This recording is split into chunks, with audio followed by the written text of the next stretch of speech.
You are in the studio of Perpetual Mojo, and today we are playing with our food. Okay, it's a sponge, but it's going to look like food in just a few minutes. You can find any of these grout sponges at any of the home stores. For about $10, you can get a pack of 6. And each sponge yields 2 slices of cake. And I had hubby square it off this time, and he used one of his electric saws. So we did lose a little bit of it, but I really like the squareness. So the very first thing we're going to do is cut a channel to put the icing between the layers. And it's real easy. You'll want to use a ruler and a nice sharp craft knife. And you're going to pull through it. You want the cut to be yay deep, about 1/4 of an inch.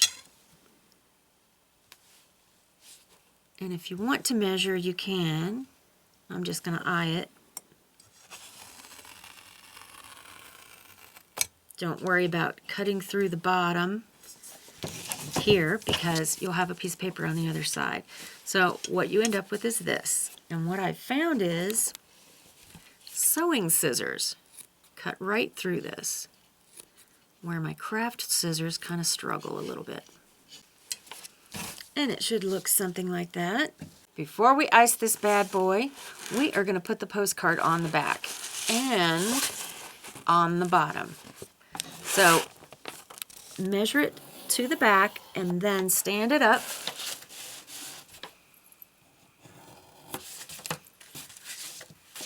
And cut the bottom.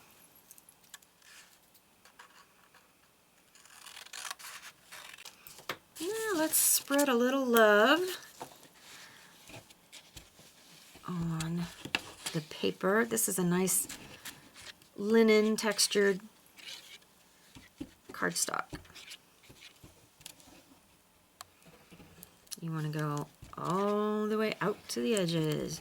And then you could just write your name or make doodles. And then you gotta spread it out.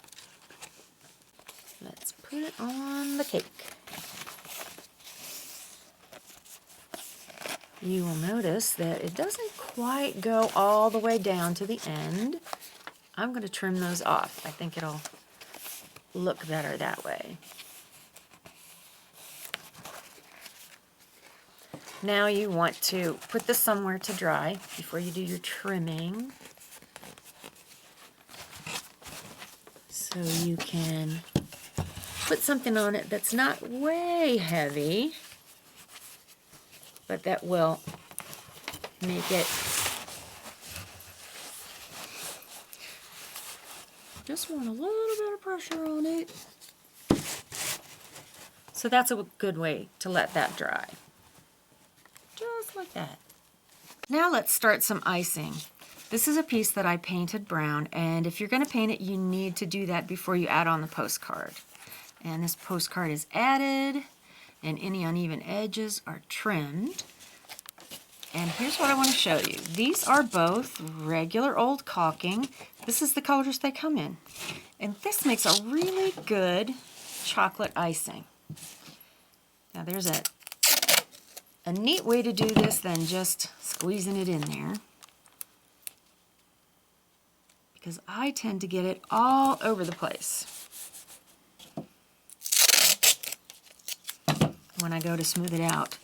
It gets everywhere, and you don't want it on your paper, and you don't want it on the rest of your cake. There we go. Now I've put these in regular old disposable pastry bags, and that seems to work pretty well.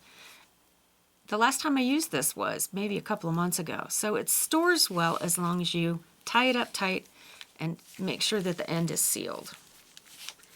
I'm twisting it to give me a little leverage, and I'm going to lay it in there. Here we go. Don't be afraid to fill it up. And when you have it on there, you're just going to smooth it out. Don't press too hard because you don't want to be digging it out. After you smooth it out, you want to take the tape back off.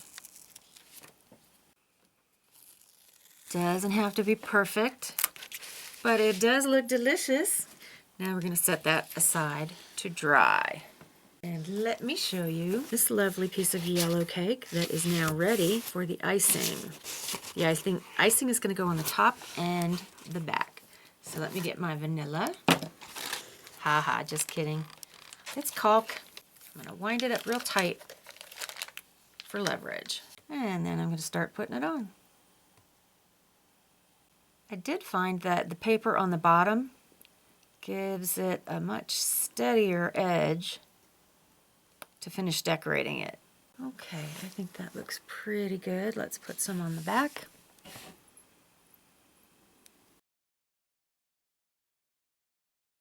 During this process, you want to be sure that you keep lots of paper towels and a glass of water to dip in, because you will get it on every finger and probably your elbows, maybe even in your hair. Okay, I like the way that looks. I'm just going to smooth that off.